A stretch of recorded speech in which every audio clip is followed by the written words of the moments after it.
Hi everybody, it's Lori with Yes Louisville, and I'm here today with the fabulous Brandon Howard. Thank you. Brandon is the owner of Howard Power Fitness, and he is also a trainer at Baptist Health Milestone Wellness Center in St. Matthews. And as most of you know, if you've been tracking it all with my Fit to Fly journey, I am working out at Baptist, and I am meeting with trainers there and coaches there, and kind of all of the services that they have available to help you reach your wellness goals. You're doing an awesome job, by the way. Thanks, Brandon. I appreciate that. I see this guy there all the time, and he's always working with different people, and what you're doing with people is always a little bit different. Yes. And that's on purpose. That's on purpose, because wellness is not a one-size-fits-all method toward the goal. It's different for everybody. The way you go about it is different for everybody. But I think that there are things that we all encounter along the way that we have to acknowledge, we have to deal with, we have to engage. And one of those things for me has been diet. Okay. I have a very negative relationship with the word diet. I don't like it. I feel mean thoughts about it a lot of the time.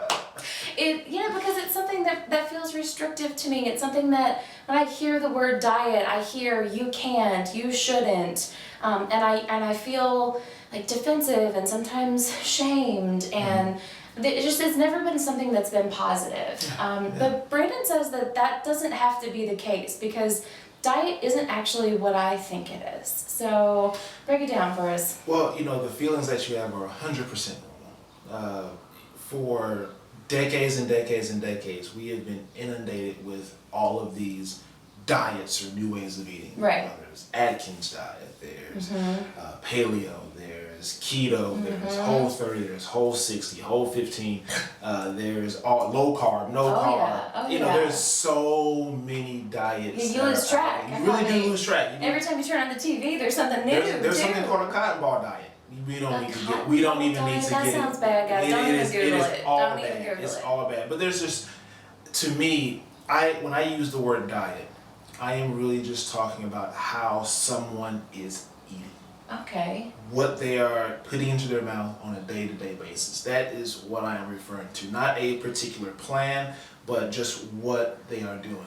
The other way of looking at diets, when you're talking about keto, like all those other things, for me, I don't like that usage because for me, those seem like temporary solutions for permanent problems. Ooh, say that again. So diets, temporary solutions for permanent problems. We have to fix our relationship with food. We really do. There's nothing wrong with food. Yeah, no, not at all. We should enjoy it. We should enjoy it. We should enjoy it. It's part of every day. It's part of the best and worst times of life. It's everywhere. Yep, but we need to fix our relationship with it. And so when it comes to that, I don't like using, when I talk to people about diet, the first thing they're like, oh, keto, no. Oh, low carb, no. Just how you're eating. What did you eat today? What did you eat today? That is your diet. That's your diet. That's what you are eating. And so those other forms and other ways people use diets, I'm not a huge fan of, but I have to be fluent in both. Sure. So I gotta know. Yeah. But everything needs to be different. We have these one size fits all type mentality. Well, if it worked for me, it's gonna work for you. You can be successful by doing one of the popular diets. There are people who have been successful with it. So I would never ever downplay those. But just because it worked for me or it worked for you doesn't mean it's going to work for everyone. We have to have an individualized approach instead of a one size fits all type deal. Yeah. So how do people go about evaluating what they're eating to determine whether or not there are things that need to be changed, or whether or not it's just good how it is, and maybe they need to do something different to take their wellness to the next level? Most definitely. First of all, you need to be accountable to what you're eating. So people don't like that word. You don't like that word. It's good for you, though. So human nature, we tend to overemphasize the good and de-emphasize the not so good. Yeah. So you will always hear someone brag about, man, I worked out in the gym 7 days this week. But if you look at their punches, they really worked out like 3 days that week. And conversely, they'll say, well, I only had, a couple of rolls while I was out at dinner. And according to Eyewitness accounts, you put away a whole basket that was all you. of those Cheddar Bay biscuits. So, something, the math is not adding up. So we have to really write down. This is where you have to be an adult. You got to put on your big boy, your big girl pants. And you need to write down what you're doing. Okay. You can use pen and paper. That's my personal favorite. Okay. I think, and I don't have anything to back me up on this, but I think there is some type of a connection. As you write, it travels up and it becomes more ingrained. Totally believe that. I really, really believe that. But if that's not your deal, then there are multiple apps that are out there that'll help you record. So that's going to actually let you see all that you're reading, because we can justify just about everything. Sure. But when it's out there lined up, and you got to look at it. You got to look at it like, ooh. Oh yeah, I need to make some changes on that. Okay, I need to do some things different. And so that's great. And so another thing that we can do, in addition to writing down what we eat, is writing down how we're feeling when we eat that food. Come on now, folks. We know what we're supposed to be eating. We know we need to be eating more fruits and vegetables, more lean protein, more whole grains, drinking more water, and things like that. We know this. We know this. We know it.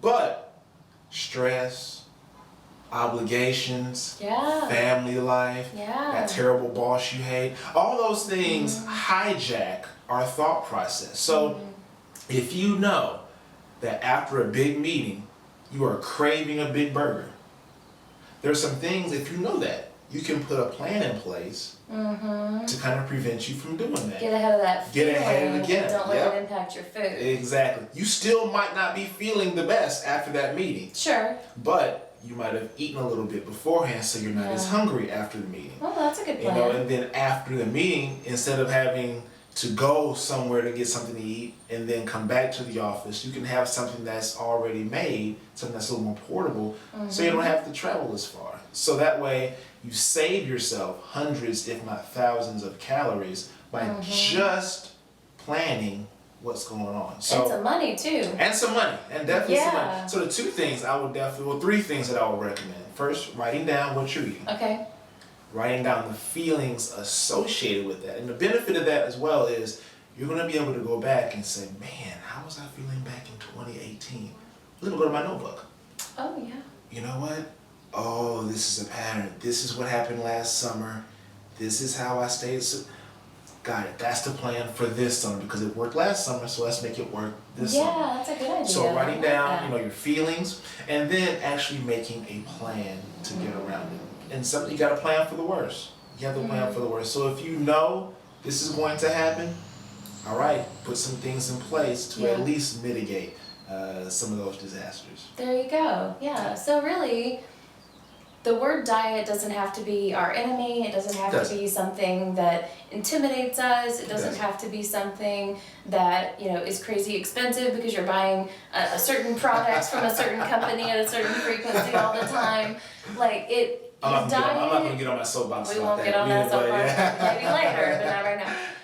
We just need to look at our diet as the stuff that we put in our bodies. Yep. And we need to try to have a better relationship with that stuff by acknowledging what it is, how it makes us feel, both physically and emotionally, and then where needed, make adjustments. Yep. And I think that's a really cool idea, and I would like to start doing that, because I think that there could even be some celebrations that come out of that. Like, if I write down, like, I ate this and it made me feel really good. Like, I felt I enjoyed eating this, and I was surprised that I enjoyed eating this, and now I feel proud that I enjoyed eating something that was better for me. Like, I can see that being every bit as powerful on this journey as, like, I ate that burger and I felt like crap inside and up here, So there's so many benefits to this strategy, and I'm gonna try it. Awesome. So let me know how it works for you. Try it too, yeah.